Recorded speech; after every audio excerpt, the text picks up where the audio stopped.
طالبين كام طالب السنه دي في كليات الطب يا فندم؟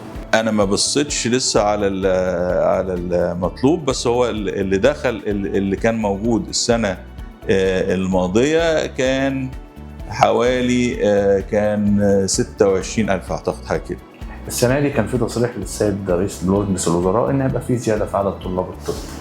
والله على حسب الامكانيات الماديه والبشريه. بمعنى يعني لو في اماكن للتدريب الاكلينيكي زاد عنه. يعني هم دلوقتي في ظل ان في بعض الدكاتره بتسافر بره تمام. فاحنا هل احنا قادرين على ان احنا نزود العدد ده؟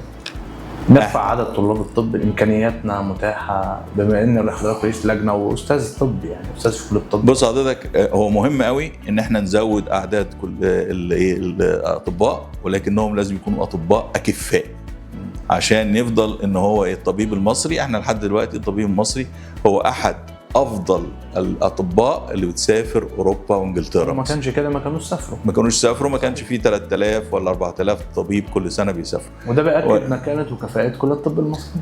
كويس. ما احنا مش عايزين بقى الكفاءه دي وتقل، لان احنا بقينا ايه، هنطلع اي حد من غير تدريب ولا تعليم. فاذا هي الفكره هي ميزان. صح. هي ميزان. صحيح.